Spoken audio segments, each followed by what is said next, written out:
Todos encontraram? Mateus 7, do 24 ao 27. Tá calor aí? Tá calor? É nada, tá calor.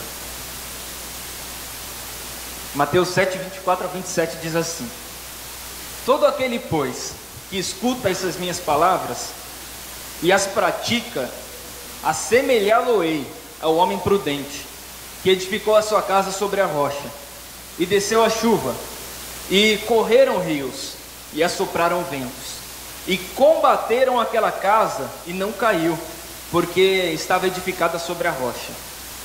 E aquele que ouve as minhas palavras e não as cumpre, compará-lo-ei ao homem insensato, que edificou a sua casa sobre a areia, e desceu a chuva, e correram rios, e assopraram ventos, e combateram aquela casa, e caiu, e foi grande a sua queda.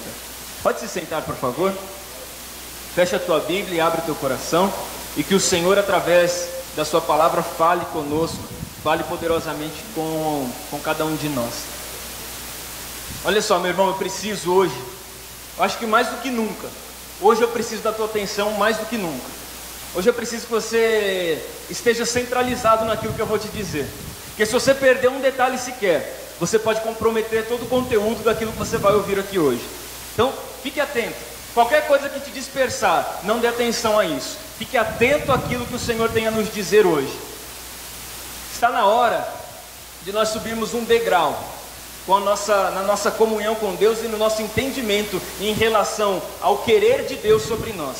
Está na hora de nós subirmos um degrau em relação ao que é Deus e a quem é Deus. E o que Deus quer de nós e o que Deus quer fazer através de nós. Nós estamos todas as semanas aqui reunidos, terça-feira, quinta-feira, domingo estamos aqui, e nós trabalhamos num acordo, em comum acordo, de que precisamos aprender mais de Deus, precisamos aprender o propósito de Deus, precisamos aprender o querer de Deus. E eu quero dizer para você uma coisa, que embora estejamos aqui há tanto tempo, reunidos dentro do mesmo propósito, muitas vezes nos falta o entendimento do que realmente Deus quer de nós. Muitas vezes nos falta o entendimento até do porquê que nós viemos para a igreja. Se eu perguntar para muitas pessoas por que elas levantam no domingo, preparam tudo para que fiquem com a tarde livre, adiantam o almoço para o marido ou para a esposa, limpam a casa para ficar com a noite livre para vir para a igreja, se eu perguntar para muitas pessoas por que elas fazem isso, elas não vão saber responder. E algumas que conseguirem responder, certamente elas darão uma resposta equivocada dentro do seu sentido bíblico. Existe um propósito para a igreja de Cristo. Existe um propósito pelo qual nós viemos para a igreja. Existe um propósito pelo qual nós escutamos a palavra, cantamos louvores. Para tudo existe um propósito. E existem processos que Deus permite passarmos para nós criarmos fundamentos sólidos na nossa vida. Esse texto que nós lemos, ele fala de duas pessoas aparentemente iguais. Ele fala de uma pessoa insensata e de outra pessoa sábia. Ele fala que o insensato fez a mesma coisa que o sábio fez. Ele fala que o insensato teve um resultado mais rápido do que o seu outro companheiro. Ele fala que ambos tiveram o mesmo trabalho, ambos fizeram a mesma coisa, mas eles fizeram a mesma coisa de forma diferente. O sábio e o insensato tiveram ações diferentes nas suas condutas. O tolo, o insensato, ele produziu inclusive um resultado mais rápido. E normalmente os tolos constroem um resultado mais rápido, porque eles não passam por todos os processos. Eles crescem muito rápido, eles desenvolvem muito rápido, as coisas deles acontecem muito rápido. Por que acontece muito rápido? Porque ele constrói da mesma forma, e aparentemente quando nós vemos é do mesmo jeito. O que muda tudo é o alicerce pelo qual ele construiu as coisas. O que muda tudo é onde ele edificou a sua vida, e aonde ele edificou a sua história, a sua estrutura. O que muda é isso. O tolo, ele pode ter até um resultado mais rápido do que o sábio. Ele pode ter até um resultado aparentemente melhor do que o do sábio. Mas o único problema é que o seu resultado está totalmente edificado sobre a areia. O único problema é que o resultado dele não é permanente. O resultado dele é momentâneo. O único problema é que as coisas que ele faz não vai durar para sempre. Ele não planta para a vida eterna, ele planta para a vida passageira, para a vida temporária. E é justamente essa história que Jesus está contando em Mateus capítulo 7. Dois homens que aparentemente fizeram a mesma coisa. Um demorou mais do que o outro, porque um edificou a sua casa sobre a rocha, enquanto o outro edificou a sua casa sobre a areia. Ambos enfrentaram os mesmos problemas: ventos, tempestades, rios.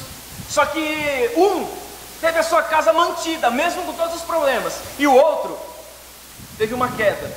E a Bíblia faz questão de dizer que foi muito grande a sua queda. Faz questão de dizer que a queda daquela outra pessoa, do insensato, foi muito maior, porque a sua casa e tudo que ele tinha estava edificado sobre a areia. Meu irmão, não queira gastar menos tempo do que o tempo necessário. Se for necessário gastar um pouco mais de tempo, gaste mais tempo, mas edifique a sua vida sobre a rocha. Se for necessário dar um pouco mais de volta, esperar um pouco mais, espere um pouco mais, mas edifique os seus planejamentos sobre a rocha, porque planejamentos sobre a areia, eles vêm para ser momentâneos. Eles vêm e qualquer vento que der, vai derrubar, porque não tem solidez, não tem estrutura, não tem fundamentos. E é exatamente sobre fundamentos que eu quero falar hoje para vocês. Eu quero falar hoje para nós conosco, o fundamento da fé cristã. O verdadeiro sucesso da vida cristã, ele não está em obter resultado, porque o tolo produz resultado mais rápido do que o sábio. Mas o verdadeiro sucesso da vida cristã não está em obter resultados, mas está em estabelecer fundamentos. Está em estabelecer solidez, em criar raízes. E na grande comissão, Jesus ele diz para os seus discípulos uma coisa que eu acho interessante: não foram vós que escolhestes a mim, mas eu escolhi a vós. Quer dizer, não fomos nós que escolhemos a Cristo, mas nós somos escolhidos de Cristo. E eu vos escolhi e vos nomeei, para que vades e deis frutos. E até aqui não tem nenhuma novidade para nós, porque nós conhecemos esse texto muito bem. Jesus nos escolheu para nós gerarmos frutos, mas ele continua no seu raciocínio, e ele diz: eu vos escolhi para que vocês vão e deem frutos, e os vossos frutos permaneçam. Não adianta dar um fruto passageiro, não adianta gerar frutos edificados sobre a areia. O fruto válido para Deus é aquele fruto que permanece. Trazer uma pessoa para a igreja é a coisa mais fácil do mundo. Convidar uma pessoa para vir para a igreja é a coisa mais simples do mundo. Trazer uma pessoa, passar na sua casa com seu automóvel e trazê-la para a igreja é a coisa mais simples do mundo. O mais difícil do mundo é fazer uma pessoa se firmar na igreja.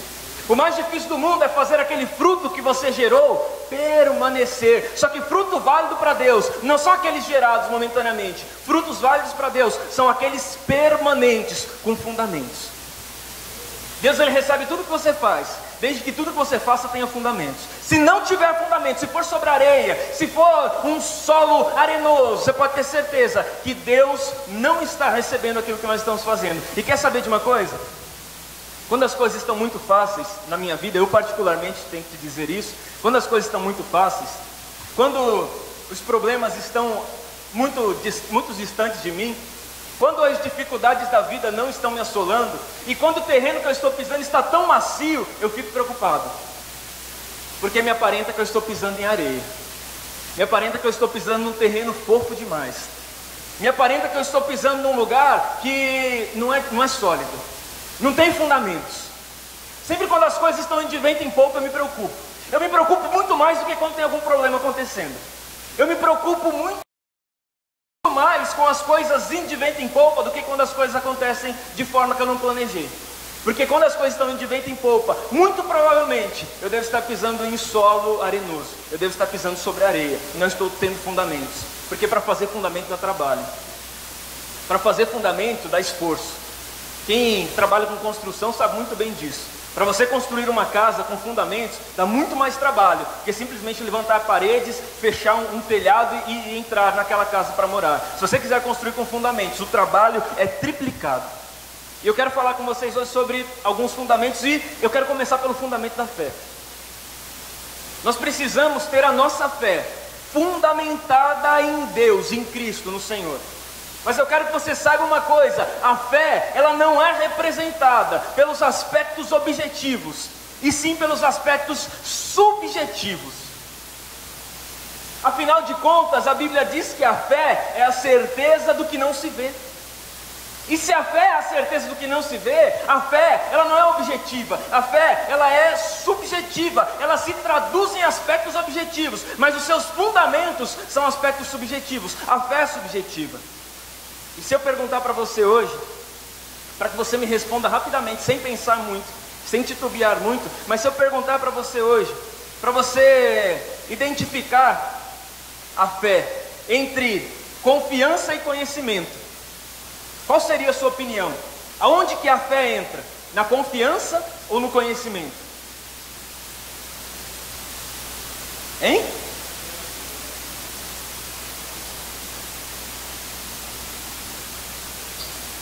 É claro que a maioria de nós vai responder que a fé entra na confiança. Mas eu vou dizer para você que a fé não é confiança, a fé é conhecimento.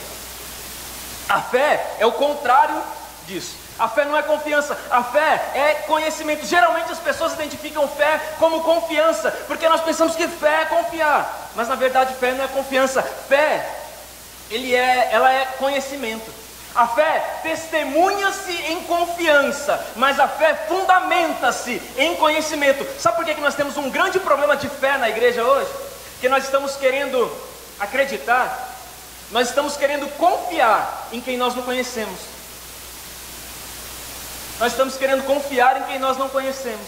Nós estamos querendo confiar em Deus achando que fé é confiança, quando fé é conhecimento. E nós estamos tentando confiar em Deus sem conhecer Deus. E não dá para eu confiar em quem eu não conheço. Por isso que hoje nós temos muitos problemas com fé. Porque a fé, ela fundamenta-se no conhecimento e não na confiança. Não adianta tentar confiar em quem eu não conheço. E muitas vezes aquilo que nós chamamos de fé, na verdade, muitas vezes não passa de um desejo ardente que nós temos por algo. Um desejo ardente que nós temos de conquistar algo. Um desejo ardente que nós temos de ter algo na nossa vida. E nós trabalhamos hoje em nossas igrejas com muita crendice.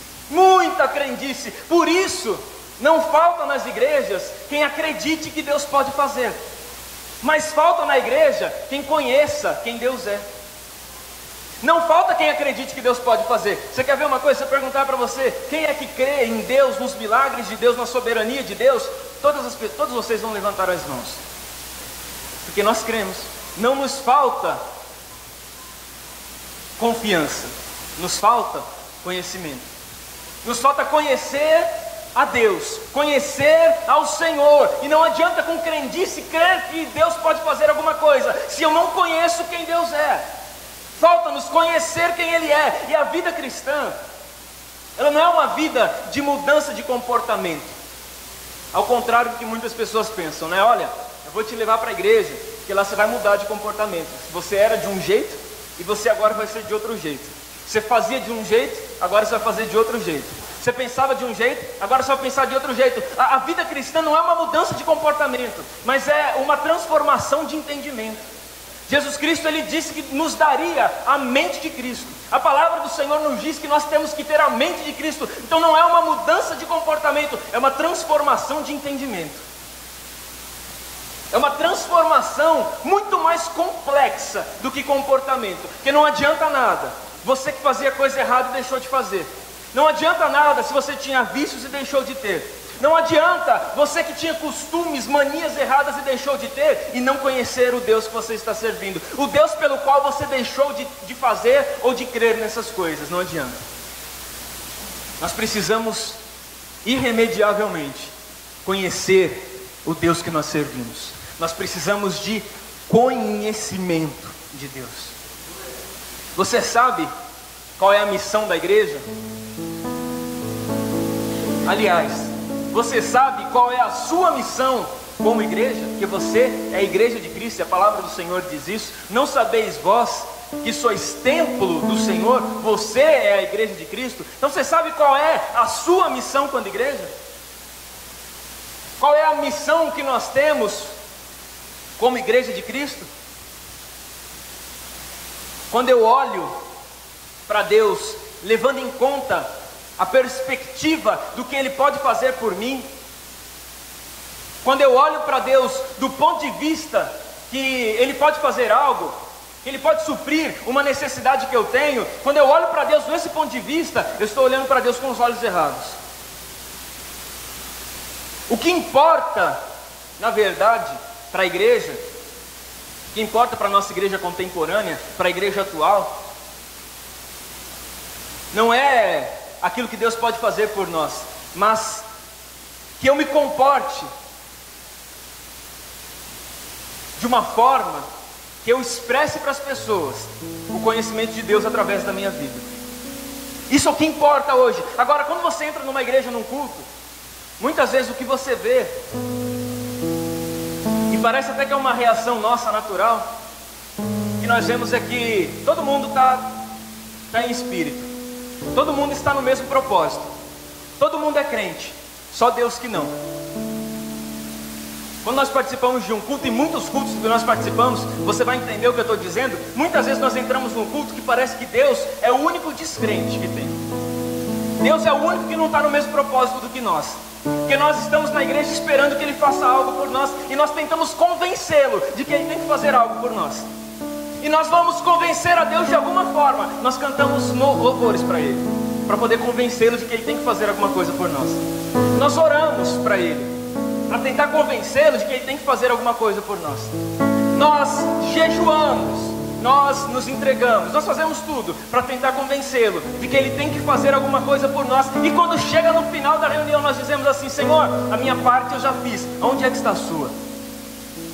Senhor, aquilo que eu tinha para fazer eu fiz já, aquilo que eu podia fazer eu já fiz, eu já cantei louvores, eu te dei oferta, Senhor, eu te dei dinheiro, eu dei 10% de tudo aquilo que eu tinha, como ensina a Tua palavra. Eu fiz tudo que eu podia fazer, eu cantei louvores, eu orei, Senhor. Quando eu cheguei, eu dobrei os meus joelhos na cadeira onde eu ia sentar, e eu orei ao Senhor. Eu cantei 3, 4 louvores ao Senhor, eu ergui inclusive as minhas mãos. A minha parte eu já fiz, Senhor, aonde é que está a sua? E nós confundimos as coisas, como se Deus tivesse algum tipo de obrigação em nos dar alguma coisa, ou em resolver algum problema que nós temos. E nós viemos para a igreja com esse pensamento: eu vou para a igreja para resolver meus problemas lá. Eu vou para a igreja porque Deus vai fazer alguma coisa por mim. Eu vou para a igreja porque Deus vai, algum mistério vai acontecer, alguém vai falar alguma coisa para mim, o pastor vai ter uma palavra boa para me dar, alguém vai me dar um abraço confortante. Eu vou para a igreja por isso. E nós confundimos o propósito, e quando nós participamos de um culto, parece que Deus é o único que não é convertido, parece que Ele é o único que não está trabalhando no mesmo propósito da igreja, que a igreja tem um propósito, e nós insistimos em convencer Deus de trabalhar dentro dos nossos propósitos. Deixa eu dizer para você uma coisa: ninguém consegue convencer Deus de nada. Deus é soberano. Deixa eu dizer para você uma coisa muito mais sábia, muito mais inteligente e muito mais eficaz. Ao invés de você tentar convencer a Deus a se habituar no seu modo de vida, por que você não habitua-se a Ele? Por que você não pega o seu modo de vida, o seu modo de viver, e não coloca diante de Deus e fala: Senhor, eu vou me habituar ao Senhor, e eu não quero que o Senhor se habitue a mim. Eu não quero fazer isso, porque eu sei que isso é ineficaz, isso não vai dar certo, porque com toda a minha sabedoria, com toda a minha esperteza, com toda a minha destreza, eu não posso convencer Deus de nada. São os fundamentos da fé. Aí nós ouvimos coisas semelhantes assim, que a fé move as mãos de Deus. Você já ouviu isso, eu tenho certeza. Já? Quem já ouviu isso? A fé move as mãos de Deus, como se Deus fosse dependente da nossa fé. Vamos fazer uma conjectura? Vamos tentar imaginar Deus lá no céu, assim, desesperado: pelo amor de Deus, gente, por favor, louvem, louvem, louvem, por favor, que olha, eu estou chateado, louvem, me louvem aí, me adorem aí, tenham fé em mim, que acreditem em mim, gente, por favor, acreditem em mim, porque sem você não vale nem a pena ser Deus. Sem o seu louvor não vale nem a pena estar aqui em cima, cercado de glória e de pompa, não vale. Nós agimos como se Deus fosse dependente de nós, como se a nossa fé movesse a Deus. Eu cheguei numa conclusão: se a nossa fé movesse a Deus, vocês lembram daquela passagem de que Pedro, ele sai do barco e vai ter com Jesus no meio do barco? Ele vai andando sobre as águas, e a Bíblia diz que Pedro, por um instante, deixou de ter fé, ele desacreditou. E se a nossa fé move as mãos de Deus, então quando Pedro desacreditou, não era para Pedro afundar, era para Jesus afundar. Era para Jesus afundar, não era para Pedro afundar. Mas Pedro afundou justamente para nos mostrar de que Deus não é dependente da nossa fé, mas a nossa fé é dependente de Deus. O nosso querer, a nossa fé, tudo que nós temos, isso é dependente de Deus, mas Deus não é dependente da nossa fé. Na sua ascensão, em Atos capítulo 2, quando Jesus concluiu a sua obra e subiu aos céus, o desespero dos seus discípulos, o desespero com que eles se mostraram naquele instante, porque os discípulos eles não tinham dificuldade nenhuma de entender que Deus estava com Jesus, mas eles tinham muita dificuldade, toda a dificuldade de que Jesus era o próprio Deus. Eles não tinham dificuldade de ver Deus em Jesus, mas eles tinham dificuldade de entender que Jesus era o próprio Deus. Eles tinham dificuldade de entender isso, e isso é uma imaturidade da nossa fé. A nossa fé, ela se fundamenta em Deus. O fundamento da nossa fé é saber que Deus não é dependente da nossa fé, mas a nossa fé é dependente de Deus. E para que eu tenha fé, eu preciso conhecer a Deus. Para que eu tenha fé genuína, a fé bíblica, para que eu tenha uma fé forte, poderosa, eu preciso conhecer Deus. Caso contrário, eu não posso confiar em quem eu não conheço. Você quer ver uma coisa? Um recém-nascido, uma criança que acabou de nascer, que quando a mãe o vê pela primeira vez, ela se compadece dele, ela o ama profundamente, esperando que aquele sentimento seja recíproco, mas não é. Sabe por que aquele sentimento não é recíproco? Porque um recém-nascido não ama sua mãe. Puxa, é verdade. Um recém-nascido não ama sua mãe, sabe por quê? Porque ele não sabe o que é isso ainda. Ele não tem a convicção de que aquela mulher é sua mãe. Ele ainda não entendeu, ele ainda não teve concepção, ele ainda não tem entendimento para amar aquela mulher. Mas embora ele não ame a sua mãe, sabe o que o recém-nascido ama? O leite que ela dá. O recém-nascido não ama a mãe, mas ele ama o leite. Você sabia que tem muitos cristãos que não amam a Deus, mas amam o que Deus pode dar? E quando eu amo as coisas de Deus mais do que a Deus, significa que eu estou imaturo ainda, eu sou um recém-nascido. Só que o problema é que tem pessoas com anos e anos e anos que já deveriam estar exalando maturidade e ainda são recém-nascidos. Não amam a Deus, como o recém-nascido não ama a mãe, mas amam as coisas que Deus entrega, amam o leite que a mãe dá. O seu amor precisa estar em Deus. A sua confiança precisa estar em Deus. As coisas que Deus nos dá são simplesmente um complemento de quem Deus é. Mas o nosso amor está em Deus. O nosso amor está no Senhor. E quando eu busco só aquilo que me interessa, eu estou apresentando que a minha fé ainda não tem fundamentos.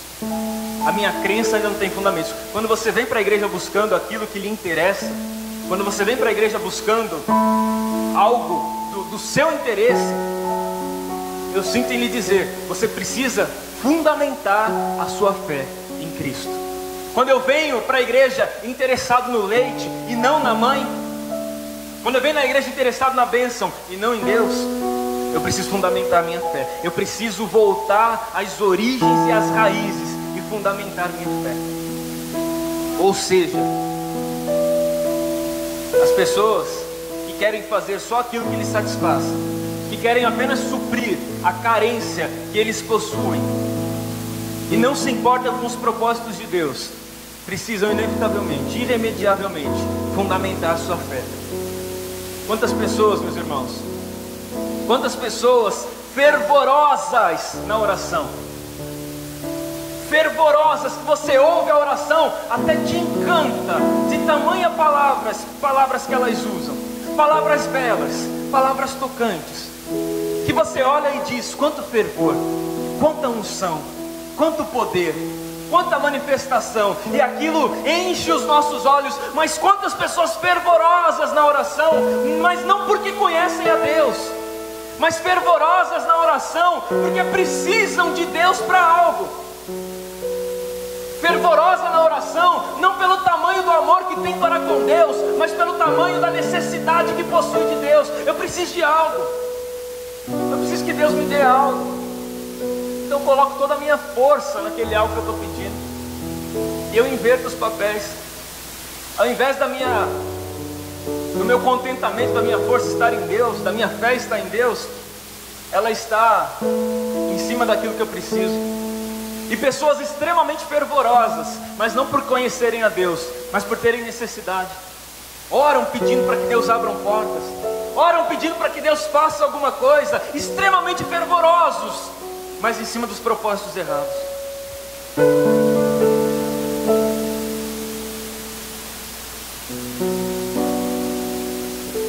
Quantas vezes você já ouviu alguém dizendo, eu tenho certeza disso, eu jejuei por algo e Deus não fez. Puxa, eu já cansei de ouvir isso. Pastor, eu jejuei, pastor, 3 dias e 3 noites eu orei. Eu orei, eu jejuei. Fiquei até mais magro, fiquei até com dor de estômago, de tanto que eu jejuei muito, e Deus não fez aquilo que eu queria. E quem foi que te disse que o jejum é uma barganha? Quem foi que te disse que você jejua para Deus te fazer algo, para Deus te dar algo? Quem foi que disse que você jejua para Deus abrir alguma porta para você? De que fundamento que você tirou isso? Me diz, por favor, que eu nunca encontrei isso nas Escrituras. Que jejum é para mover as mãos de Deus e o coração de Deus. Que jejum é para abrir portas. Que jejum é para curar enfermidades ou para dar promoção no trabalho. Nós jejuamos para nos aproximarmos de Deus, para santificarmos a nossa vida. Nós jejuamos para estarmos próximos de Deus, para termos conhecimento de quem Deus é. E as bênçãos de Deus são consequência disso. Eu jejuei e Ele não fez, Deus não fez. É como se nós estivéssemos pagando, né? Pagamos e depois cobramos Deus, dizendo, Deus, eu já paguei com 3 dias de jejum, Deus. E cada um desses jejuns, Senhor, olha, eu fiquei até meio-dia. E teve um dia desses 3 dias que eu jejuei, que teve festa no meu trabalho. O Senhor não sabe a dificuldade que foi falar não para aquelas guloseimas tão maravilhosas que estavam à minha frente. Então eu fiz minha parte, Deus, está pago. Agora eu quero que o Senhor me retribua, que o Senhor abra essas portas que eu estou lhe pedindo, que o Senhor faça esses milagres que eu estou lhe falando, como se jejum fosse algum tipo de barganha. Precisamos fundamentar a nossa fé. A igreja nunca cumprirá o seu propósito enquanto nós tratarmos apenas das carências das pessoas. Sejamos sinceros, é só isso que nós fazemos. 90% das nossas igrejas hoje, se você entrar, você vai ver uma pessoa ensinando você a suprir suas carências.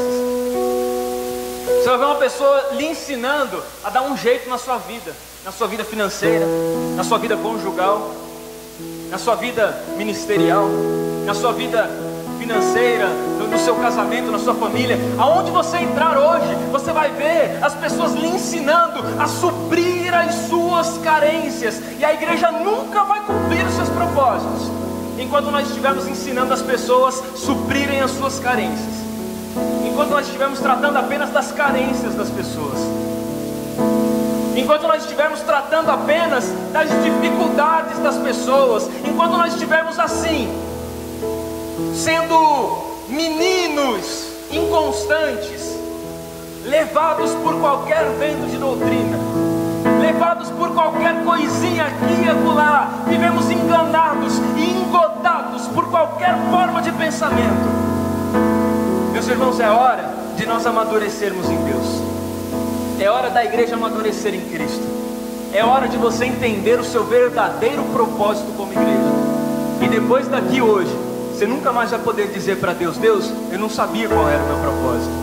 Eu não sabia por que o Senhor me chamou. Eu não sabia o motivo pelo qual eu ia para a igreja. Eu não sabia de nada disso, Senhor. Hoje você está sabendo. Nós não viemos para a igreja para tratar nossas carências. Pasme você. Acredite você nisso. Nós não estamos aqui para tratar das nossas carências, embora Deus conheça todas elas. Aí nós pegamos o sermão de Jesus, um dos mais belos sermões de Jesus, de Mateus capítulo 6, onde ele diz: buscai em primeiro lugar o reino de Deus e a sua justiça, e todas as demais coisas vos serão acrescentadas. E nós só nos lembramos da parte final do versículo: bom, todas as demais coisas me serão acrescentadas. Então eu já sei como ter essas coisas acrescentadas na minha vida. É só buscar o reino de Deus e a sua justiça. E nós tiramos o significado da palavra de Deus e colocamos o significado em cima das nossas carências. Para que eu tenha todas as coisas acrescentadas, já sei, eu vou buscar o reino de Deus, eu vou buscar a sua justiça, e se eu fizer isso, todas as demais coisas me serão acrescentadas. O verdadeiro propósito desse texto é o reino de Deus e a sua justiça. E se o seu coração estiver em Deus e na sua justiça, a sua fé estará consolidada para você acreditar que qualquer necessidade que você tiver, ela pode ser suprida por Deus. Mas esse não é o foco do texto. O foco do texto é você conhecer a Deus e conhecer a sua justiça. O foco do texto é você ter pleno conhecimento de Deus, de Cristo. Não dá mais para nós sermos meninos. Não dá mais para nós vivermos distantes dos nossos propósitos. Quem está em Cristo já não vive mais para si mesmo. É o que o apóstolo Paulo falou: não sou mais eu que vivo, mas é Cristo que vive em mim. Então quem está em Cristo não vive mais para si mesmo. E se você vive uma vida concentrada em você, se você vive uma vida centralizada nos seus desejos, nos seus prazeres e nas suas necessidades, eu tenho algo muito importante para lhe dizer. Você precisa se voltar para Cristo. Se você vive uma vida apenas pensando em você, centralizado nos seus desejos, você precisa de Cristo. Se você vive uma vida onde você é a prioridade, você precisa de Cristo. Você precisa de Cristo para poder dizer como o apóstolo Paulo: não vivo mais eu não vivo para mim, é Cristo quem vive em mim. O Senhor é quem vive em mim. E se nós estivermos em Cristo, nós não viveremos mais para nós mesmos. Se nós estivermos em Cristo, nós teremos outros propósitos de vida. Meu irmão, entenda o primeiro propósito da igreja. Aliás, entenda o que não é um propósito da igreja. A igreja não foi chamada para suprir as necessidades das pessoas. Embora faça isso, embora ela faça, embora a igreja tenha assistência social, embora a igreja ajude as pessoas com vestimenta, com alimentos, com recursos, embora a igreja faça isso, ela não foi chamada para fazer isso. O propósito da igreja não é suprir as necessidades emocionais, conjugais, familiares, financeiras, nada disso.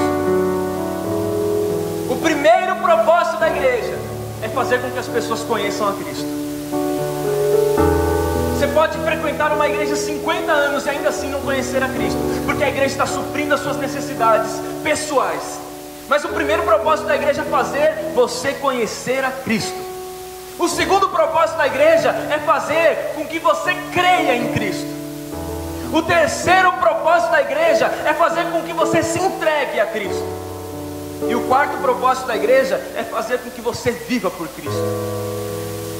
Esses são os 4 pilares da igreja. São as 4 fundamentações da igreja: que você conheça quem é Cristo, que você creia em Cristo, que você se entregue para Cristo e que você viva por Cristo. Esse é o propósito da igreja. A igreja não é uma atividade, a igreja não é uma ocupação. Puxa, tem igreja hoje, né? Tem que ir, eu tenho que ir para lá, né? Se eu não for, o pastor vai ficar chateado comigo. A igreja não é uma atividade, ela não é uma ocupação. A igreja tem propósitos, a igreja é uma convicção, ela é uma certeza. Ela não é um contratempo, um passatempo. Ela não é uma ocupação nossa. Por isso, a igreja não cumpre o seu papel quando ela desenvolve atividades sociais. Mas a igreja cumpre o seu papel quando ela leva as pessoas ao pleno conhecimento, à convicção da dependência de Cristo. Cristo para a transformação e salvação da nossa alma. A igreja, ela só cumpre o seu papel quando ela traz esse pleno entendimento para as pessoas, quando ela traz essa convicção para todas as pessoas que estão nela, de que nós somos dependentes de Deus, nós precisamos de Cristo. E para suprir apenas necessidades que nós temos aqui, necessidades temporais, existem muitas organizações e instituições que fazem isso. Mas a única que pode dizer para você o caminho do céu, a única que pode lhe apresentar o autor da vida, é a igreja de Cristo, dentro do seu propósito. Entenda uma coisa, meu irmão, você que é a igreja de Cristo, entenda uma coisa: a igreja, ela não se ocupa de si, ela se ocupa dos outros. Você consegue entender isso? Você consegue entender a profundidade, a beleza disso? A igreja, ela não se ocupa de si mesma, a igreja se ocupa dos outros. A igreja cuida dos outros. Por isso que nós precisamos tomar muito cuidado quando nós entramos em igrejas que enfatizam o seu nome, que enfatizam a sua placa, que enfatizam o seu líder e deixam de enfatizar Jesus e os seus propósitos. Elevam o nome da igreja, elevam o nome do seu pastor, elevam o nome do seu líder, elevam a sua placa, elevam a sua marca, mas não elevam o nome de Cristo. O propósito da igreja não é para si, não é para se promover. A igreja não serve para promover ninguém. A igreja serve para mostrar o caminho dos céus para as pessoas. E uma igreja não cresce de fora para dentro.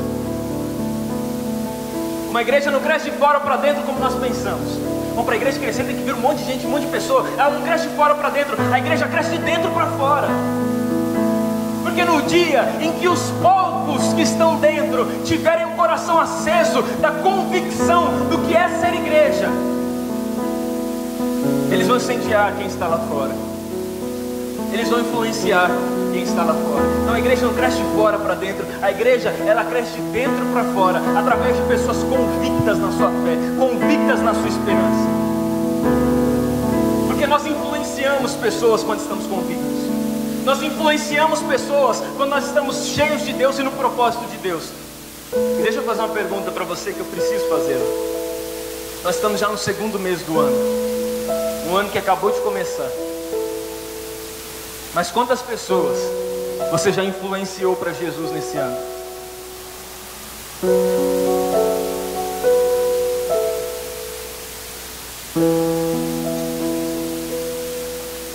Quantas pessoas a sua vida serviu para influenciar para Jesus? Quantas pessoas foram motivadas a Cristo através da sua vida? Quantas pessoas choraram de arrependimento dos seus pecados por causa de um conselho teu? Por causa da sua vida? Quantas pessoas estamos influenciando? E quantas influenciamos este ano? Se nenhuma, eu tenho um conselho para você. Talvez lhe falte convicção daquilo que você realmente crê. Talvez lhe falte fundamentar a sua fé num conhecimento profundo de Deus. Talvez lhe falte conhecer mais ao Senhor. Se nenhuma, talvez nos falta convicção. Porque a igreja é um agente de transformação.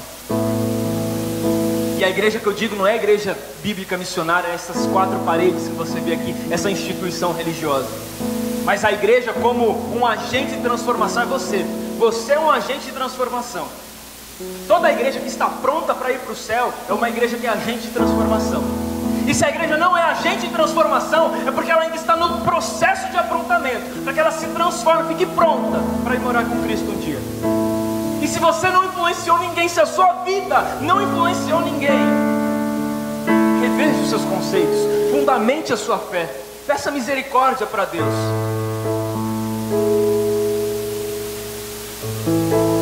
Deus nos chamou, meu irmão, com um propósito. A igreja tem um propósito. Você tem um propósito diante de Deus. Existe um propósito do Senhor para a sua vida. E o propósito que nós temos não é só evangelizar. O propósito que nós temos não é só de levar mudança. O propósito que nós temos é de levarmos transformação. Mudança, qualquer tipo de ajuda pode levar. Se você levar uma pessoa para um psicólogo, possivelmente ela vai mudar a sua forma de agir. Se uma pessoa era dependente de álcool e você a levar ao AA, para os alcoólicos anônimos, possivelmente ela vai ter uma mudança no seu comportamento. Então nós não somos agentes de mudança apenas, nós somos agentes de transformação. A igreja leva transformação para as pessoas. A igreja leva uma mudança no íntimo. E o foco da igreja não é amedrontar. Aceite Jesus para você não ir para o inferno. Se você não aceitar Jesus, o seu nome está lá já, viu? Está na mão do diabo. Aceita Jesus para você não ir para o inferno.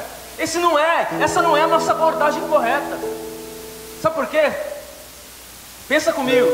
Se uma pessoa não tem Jesus na vida dela, se uma pessoa não tem conhecimento de Jesus, se uma pessoa não tem a proteção de Jesus, se uma pessoa não tem fé em Jesus, se uma pessoa não acredita nas Escrituras, não lê as Escrituras, não ora, ela já está no inferno. Então a nossa abordagem é o contrário. Não é aceite Jesus para você não ir para o inferno, é aceite Jesus para Ele lhe tirar desse inferno, para tirar você do inferno, para você sair do inferno. Porque uma pessoa sem Jesus já está lá.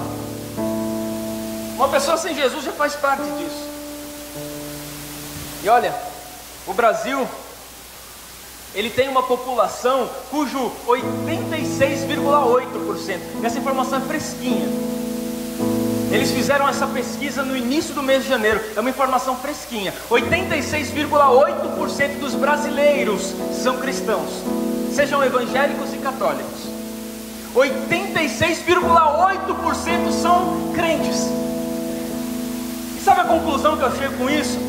De que nós não precisamos de mais crentes em nossas igrejas, porque mais da metade, um quarto do Brasil já é crente. Nós não precisamos de mais crentes, nós precisamos de pessoas transformadas, porque crente já tem um monte. 86% já são crentes. Nós não precisamos de mais crentes, nós precisamos de pessoas transformadas pelo poder de Deus. Sabe qual é o tamanho da igreja que pode mudar a história de um bairro? Sabe qual é o tamanho da igreja que pode mudar a história de uma cidade? Sabe qual é o tamanho da igreja que pode mudar a história de um estado? Jesus falou. O tamanho da igreja que pode mudar a história de um país é uma igreja de 2 pessoas. Jesus falou: aonde estiver 2 ou mais reunidos em meu nome, reunidos no mesmo propósito, eu estarei presente no meio deles. E se Jesus está presente no meio desses dois, esses dois serão suficientes para transformarem a história do local onde eles habitam, das pessoas que estão ao seu redor. Nós não precisamos de mais crentes, nós precisamos de mais pessoas transformadas pelo poder do Senhor, pelo poder do Evangelho. Nós precisamos de mais transformação na nossa vida.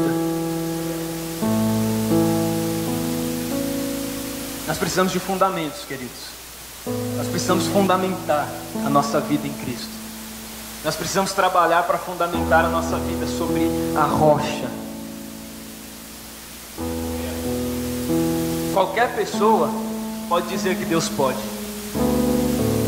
Qualquer pessoa pode dizer que Deus pode. Mas não é qualquer pessoa que pode dizer quem Deus é. E nós não precisamos saber que Deus pode. Nós precisamos hoje aprender quem Deus é. Nós precisamos muito. Você sabe qual é a diferença entre um canarinho e um ministro de louvor? Sabe? Sabe qual é a diferença entre um canarinho e um ministro de louvor?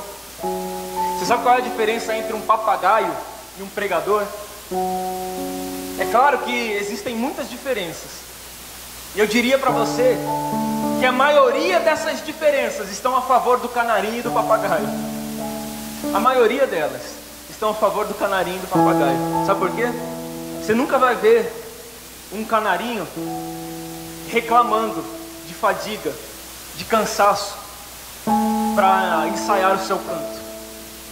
Você nunca vai ver um canarinho reclamar porque tem alguém cantando fora do tom, está atrapalhando, estragando a sua canção, a sua sonoridade. Você nunca vai ver um canarinho cantando fora do tom. O canarinho sempre vai cantar no mesmo tom. E você sabia que o canarinho, quando ele está triste, é o tempo que ele mais canta. Um canarinho triste é onde ele mais canta, é onde ele canta as mais belas canções, é quando ele está triste. E o papagaio, então, imagina um papagaio pregando. Já pensou que eficácia que ele teria? Sabe por quê? Porque se você ensinar para o papagaio uma doutrina, ele vai repetir apenas aquilo que ele aprendeu. Ele não vai criar nenhuma doutrina nova. Ele não vai pregar nenhum tipo de heresia. Ele não vai ensinar as pessoas do seu próprio entendimento. Ele vai repetir apenas aquilo. Ele não vai falar nenhuma besteira. Ele vai repetir apenas aquilo que ele aprendeu. Então ele teria muito mais eficácia. Agora, por que Deus não colocou o canário e o papagaio para fazer a sua obra, para fazer isso? Se eles são muito mais eficientes do que nós. Já parou para pensar?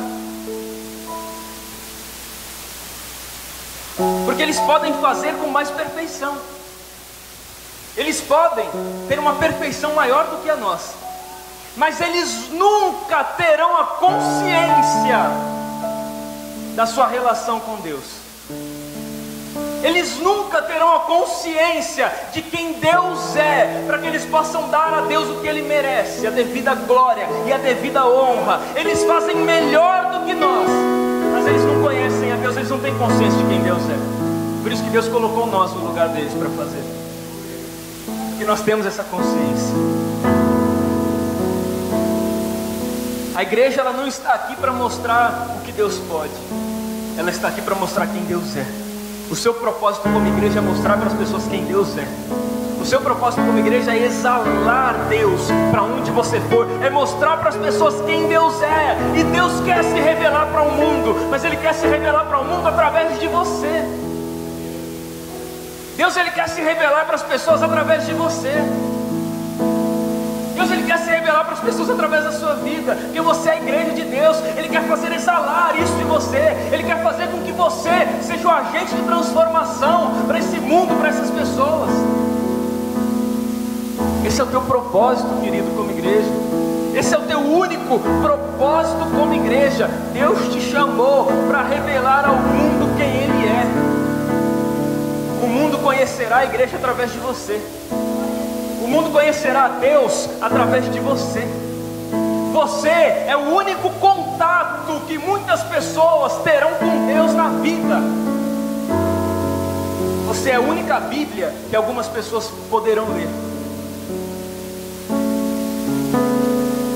Você é a única igreja que algumas pessoas poderão frequentar.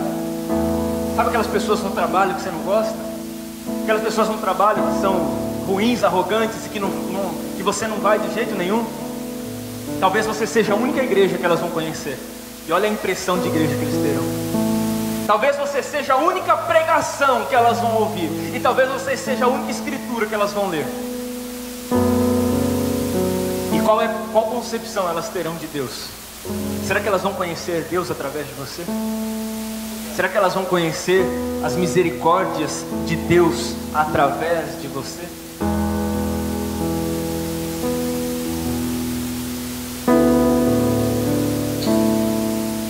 Nós estamos distantes dos nossos propósitos, meu irmão. Nós estamos muito distantes do nosso propósito. Igrejas hoje que fazem do dízimo uma taxa. O dízimo não é mais uma adoração, é uma taxa. Que se você não pagar essa taxa, um demônio chamado devorador vai entrar na sua vida e vai destruir tudo que você tem. Pasme você, mas é assim que nós anunciamos hoje o dízimo. É assim que as igrejas hoje pregam o dízimo, sem saber de onde veio, sem saber quais são os seus fundamentos. Você sabia que quando o povo de Deus atravessou o deserto, quando eles chegaram até a terra prometida, na divisão das terras, eles eram 12 tribos, havia 11 terras. Então o Senhor chamou a tribo de Levi para ser uma tribo que cuidaria apenas do templo. Eles seriam apenas sacerdotes. Eles não teriam terra, eles não teriam herança. Mas Deus então estabeleceu um mandamento. Olha, como essa tribo não vai ter terra, como eles não terão herança, então todas as outras tribos, de tudo que produzirem na lavoura, na carpintaria, nas suas plantações, de tudo que vocês produzirem, 10% vocês tiram e entregam para a tribo dos levitas, para que eles vivam de igual modo a vocês, para que eles não tenham nem mais e nem menos, mas para que eles vivam na mesma dignidade que vocês vivem. Então repartam aquilo que vocês têm com eles, porque assim eles viverão no mesmo padrão que vocês vivem.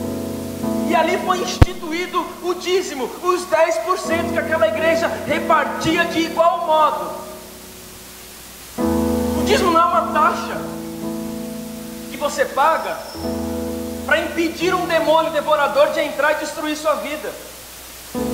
O dízimo é o fundamento da nossa fé, que nós acreditamos que estamos investindo no reino de Deus, para que o reino de Deus cresça e alcance mais pessoas para a glória de Deus.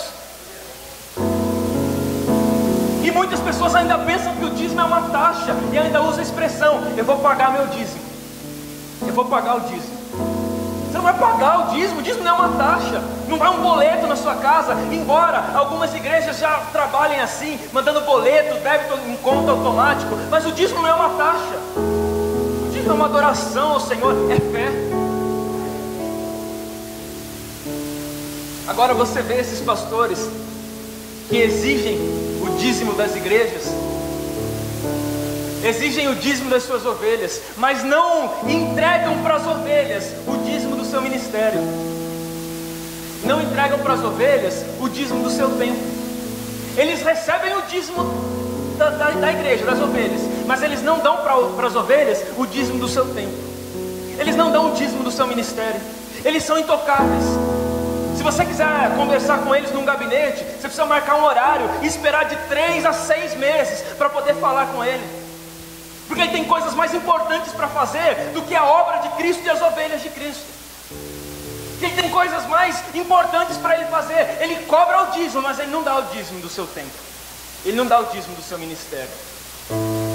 Nós precisamos fundamentar a nossa vida em entender os propósitos da igreja. Nós precisamos ter solidez na nossa fé.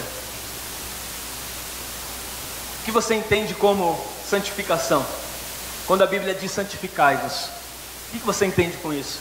Que você precisa se santificar? Quando a Bíblia diz santificai-vos, você entende o quê? Que você precisa se santificar? Mas eu vou dizer para você hoje uma coisa diferente. Você sabia que a igreja ela não foi chamada para se santificar, mas a igreja ela foi chamada para santificar os outros. Santificai-vos é ide e santificar as pessoas. Não é para você se santificar apenas, é para você santificar as pessoas. Esse é o santificai-vos que a Bíblia diz. Esse é o santificai-vos que a palavra do Senhor coloca. Você quer ver uma coisa? Dentro de um namoro de 2 adolescentes, um namoro que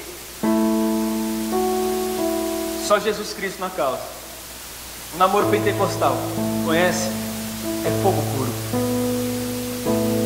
Dentro de um namoro desse,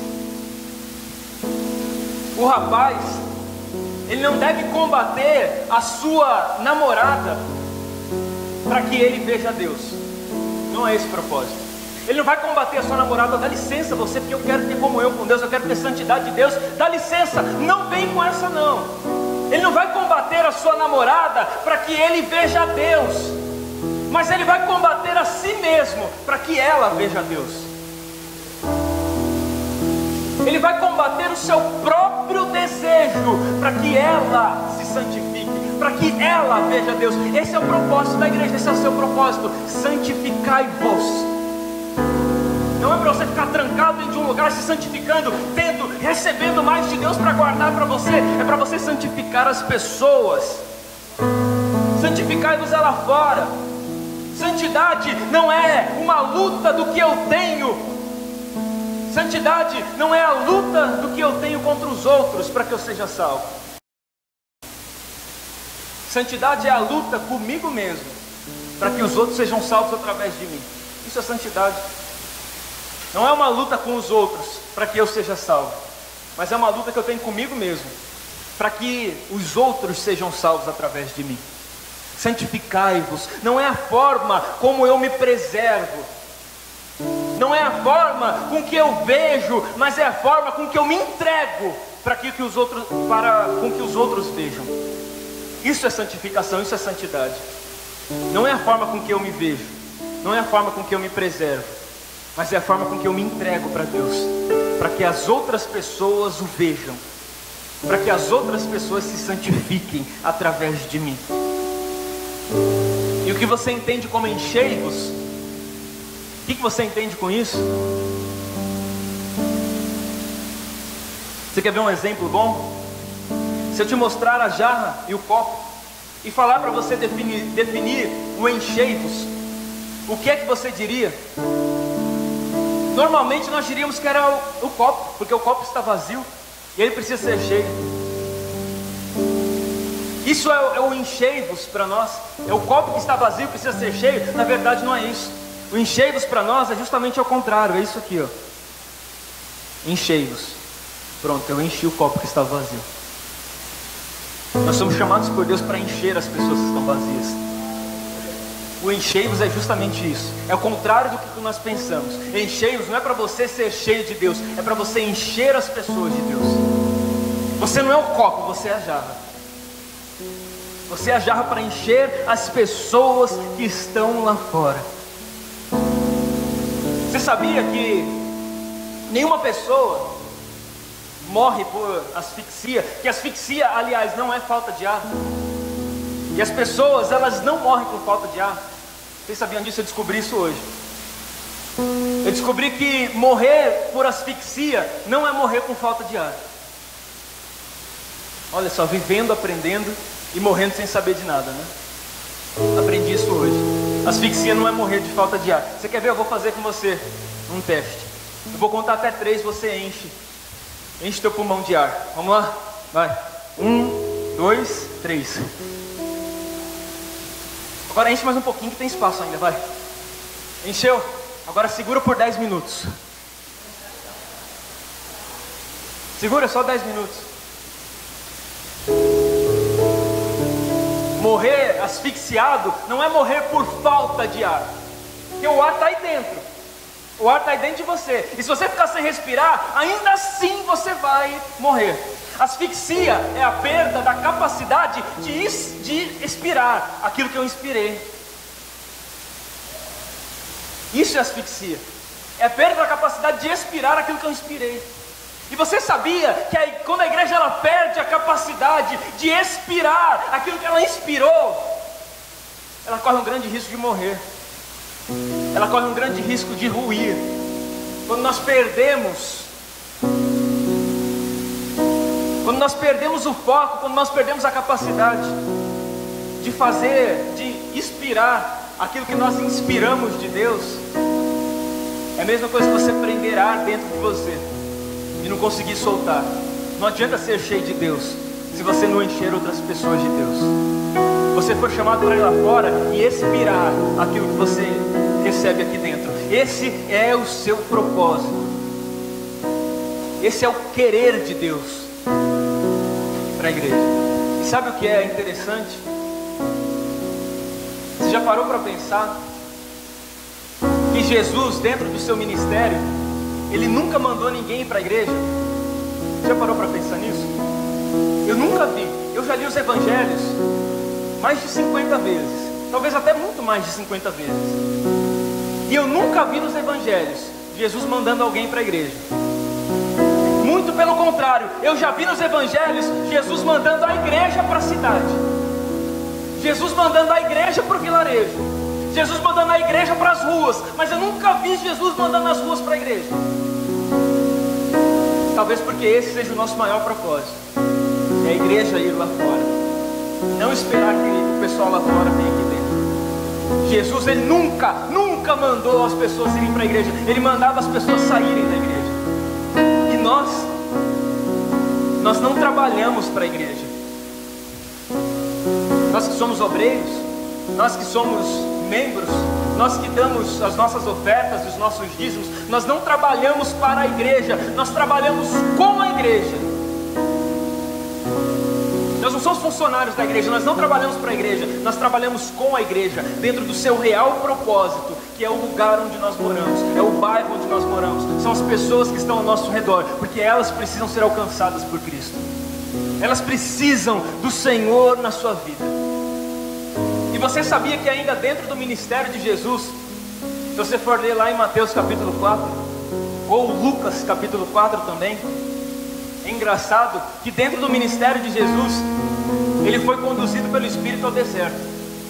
Quando o Espírito Santo tinha que conduzir Jesus para algum lugar, o Espírito Santo conduziu Jesus para o deserto. Mas o diabo, quando se manifestou para Jesus, o diabo levou Jesus para um monte, e o diabo levou Jesus para o templo. Você consegue raciocinar agora? O diabo levou Jesus para o monte, e o diabo levou Jesus para o templo, para a igreja, e o Espírito Santo levou Jesus para o deserto. E quando o diabo levou Jesus para o templo e para o monte, ele levou o diabo para lá, para lhe oferecer coisas. E quando nós oferecemos coisas para as pessoas, nas igrejas, ou nos montes, nós estamos fazendo aquilo que o diabo fez com Jesus.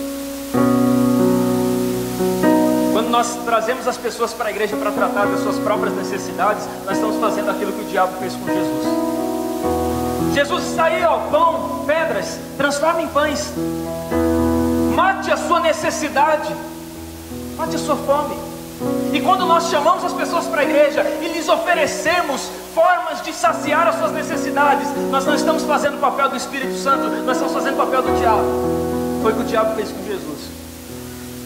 Ele levou Jesus para um monte, e ele levou Jesus para o templo, para buscar as suas próprias necessidades, para cuidar de si mesmo. E o Espírito Santo levou Jesus para o deserto, não para cuidar das suas necessidades, não para cuidar de si mesmo, mas para que ele se desse mais, para que ele se derramasse mais, para que ele se esvaziasse mais. Vamos orar ao Senhor? Fique de pé no seu lugar.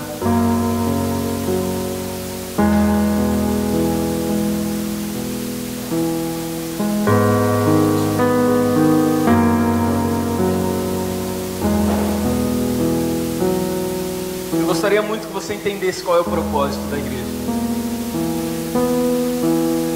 Eu gostaria muito que você entendesse o fundamento que você precisa para que você tenha uma vida plena com Deus, para que você tenha uma vida edificada em Cristo, não sobre a areia, mas sobre a rocha que é o próprio Senhor, sobre a rocha que é o próprio Cristo.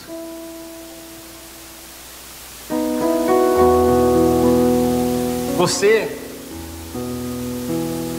pode ensinar até um cachorro a ser crente. Você pode ensinar um papagaio a ser crente. Você pode ensinar qualquer animal irracional a ser crente. Você pode ensinar, eu já vi alguns vídeos na internet, inclusive, de donos que ensinam seus cachorros a orarem antes de comer, a agradecerem pela comida que vão comer. Eu já vi alguns vídeos assim na internet, o cachorro muito bonitinho, ele se dobra e fica ali quietinho, e de repente quando o dono diz amém, ele sabe que é hora de comer, aí então ele se levanta e come. Então você pode ensinar um cachorro a ser crente, e você pode até conseguir fazer isso, mas você nunca vai poder mudar a sua natureza, você nunca vai poder mudar a sua essência. Cristo quer da igreja, o maior propósito que o Senhor tem para a igreja, não é de você ser um crente religioso, que ora antes de comer, que consagra a Deus o seu alimento, que faz a Deus as suas orações antes de dormir. O propósito que Deus tem para a igreja, o propósito que Deus tem para você como igreja, é de transformar a sua natureza, é de transformar o seu interior, não fazer de você uma pessoa religiosa, mas o propósito que ele tem é fazer com que as pessoas vejam Cristo através de você, fazer com que as pessoas conheçam a Deus através de você. E se as pessoas não estão conhecendo a Deus através de você, você precisa se colocar na posição, você precisa se colocar nas mãos de Deus, você precisa se colocar na brecha. Porque é essa igreja que Jesus vem buscar. Jesus vem buscar a igreja que exala o seu perfume. Jesus vem buscar a igreja, que é um espelho da sua glória. Jesus, ele vem buscar a igreja que prega para as pessoas, não com palavras apenas, mas prega com a sua própria vida. Jesus, ele vem buscar uma igreja que influencia pessoas lá fora. E você vem para a igreja para aprender a ser igreja fora da igreja. Esse é o principal propósito que nós estamos aqui. Nós nos reunimos aqui para aprendermos a ser igreja fora da igreja. As pessoas precisam ver Cristo na sua vida. Elas precisam ver Deus através de você. Elas precisam conhecer a Deus através de você. Mas para que elas conheçam a Deus através de nós, primeiro nós precisamos conhecê-lo. Primeiro nós precisamos nos fundamentar nele. Por isso que eu disse para você no início que nós precisamos fundamentar nossa fé, que nós precisávamos amadurecer e subir um degrau. Sabe por quê? Eu sei que não é fácil você vir aqui e ouvir essas coisas que eu lhe disse hoje. Talvez você quisesse ter vindo aqui hoje para ouvir outra coisa. Ouvido que, puxa, sabe aquelas dificuldades que você tem? Deus vai te ajudar. Sabe aquela porta que você quer? Deus vai abrir. Sabe aqueles problemas que você tem? Deus vai resolver. Mas o meu propósito não é fazer Deus funcionar. O meu propósito é nós, como igreja de Cristo, entrarmos dentro do propósito de Deus. Não adianta, meu irmão, você vir para a igreja para resolver seus problemas pessoais. Não adianta você vir para a igreja para resolver pendências e carências ou desejos que você tem. Nós viemos para a igreja aprender a ser igreja fora da igreja. As pessoas precisam conhecer Cristo através de você. Vamos orar ao Senhor? Senhor, em nome de Jesus, Pai, que o Senhor, através da Tua misericórdia, Deus, possa nos fazer entender, Senhor, este propósito, o propósito da Tua igreja, Senhor, o verdadeiro propósito que nós nos reunimos aqui. E esse propósito, Deus, não é outro a não ser aprender como ser uma igreja, aprender quais são os propósitos da igreja, aprender quais são os fundamentos da igreja, aprender a ser igreja, para podermos ser igreja lá fora, Pai. Meu Deus, a Tua palavra diz que nós somos cartas escritas por Deus e lidas pelos homens. Talvez a minha vida, Senhor, seja a única pregação que uma pessoa vai ouvir. Talvez o meu testemunho seja a única escritura que uma pessoa vai ler. E talvez a minha conduta seja o único contato que essa pessoa vai ter com Deus. E eu sei, Pai, que isso é realidade não só comigo, mas também com os meus irmãos que estão aqui. Por isso, meu Deus, eu quero lhe pedir que o Senhor fundamente a nossa fé hoje, que o Senhor edifique a nossa casa sobre a rocha e não sobre a areia. Que o Senhor nos ajude, Deus, a não queremos as coisas rápidas e fáceis como aquele que edifica a sua casa sem alicerce, mas nos ajude a crescer com alicerces, nos ajude a crescer com fundamentos, Deus, que a nossa vida possa exalar o perfume de Cristo e que as pessoas possam conhecer Jesus através da nossa vida, Deus, que as pessoas possam conhecer Jesus através de nós, que as pessoas possam entender Jesus através de nós, que as pessoas possam viver Jesus, Deus, através de nós, Pai. Nós já estamos no segundo mês do ano, e talvez, Senhor, talvez muitas pessoas aqui ainda não conseguiram influenciar ninguém, ainda não conseguiram ganhar sequer uma alma para Cristo.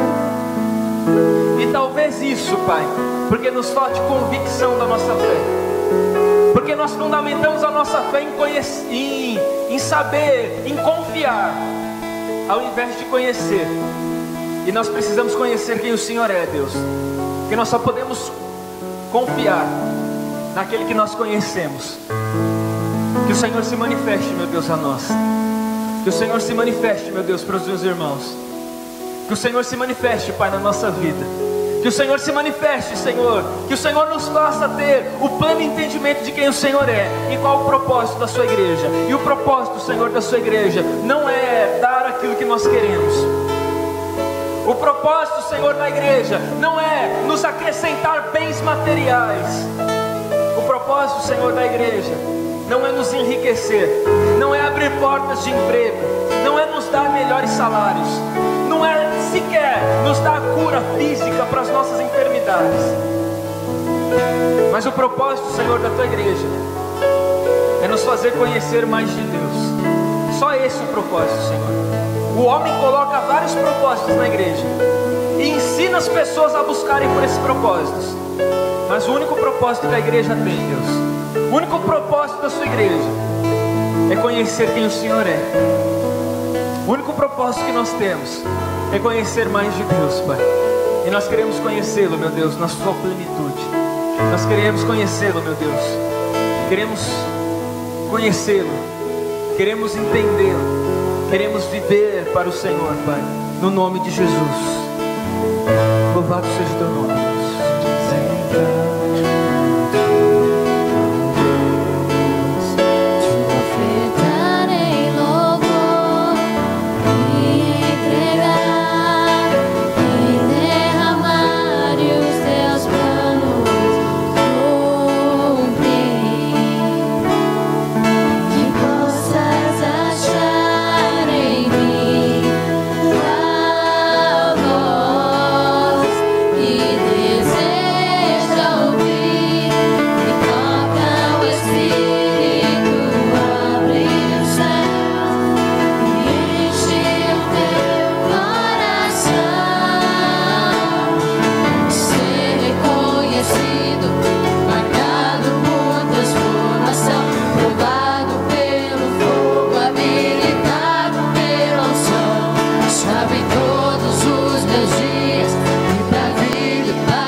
Glória a Deus. Seja uma igreja com propósito. Em nome de Jesus. Que as pessoas possam conhecer Cristo através da sua vida. Só assim você vai cumprir o seu propósito como igreja. Amém, queridos? Vamos aplaudir ao Senhor Jesus bem forte.